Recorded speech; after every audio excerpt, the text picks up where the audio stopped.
La digestion est le processus au cours duquel le système gastro-intestinal récupère les nutriments essentiels au fonctionnement de l'organisme et transforme les aliments non utilisés en déchets à l'aide de réactions chimiques.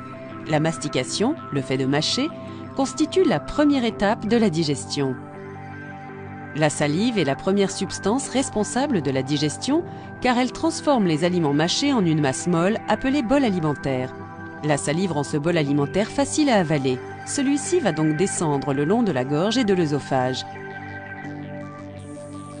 Le bol alimentaire passe au travers du sphincter œsophagien avant d'arriver dans l'estomac. Dans l'estomac, l'acide chlorhydrique libéré permet de progressivement casser les grosses molécules d'aliments en molécules plus petites jusqu'à obtenir un bol alimentaire liquide.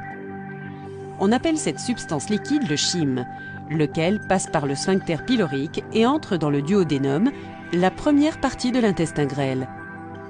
C'est là que des enzymes libérées par le pancréas, le foie et la vésicule biliaire continuent à transformer le chyme en microéléments que l'organisme pourra ensuite facilement absorber et utiliser. L'intestin grêle est tapissé d'une muqueuse interne qui comporte de nombreux replis. Ces petites saillies en forme de fines franges sont appelées villosités. Les villosités permettent aux aliments digérés de s'infiltrer dans la circulation sanguine. C'est dans l'intestin grêle que tous les nutriments et toutes les vitamines sont absorbés. Le chyme poursuit alors sa route pendant environ 6 mètres le long de l'intestin grêle, passe la valvule iléocolique et arrive dans le gros intestin.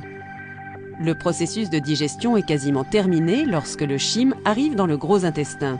Le chyme non digéré qui pénètre le gros intestin est considéré comme du déchet. À mesure qu'il migre le long du gros intestin, les déchets vont peu à peu se solidifier car toute l'eau disponible va être réabsorbée par l'organisme. Les déchets vont ensuite s'accumuler dans le rectum, l'extrémité finale du gros intestin, jusqu'à ce que le cerveau ordonne au corps de s'en débarrasser.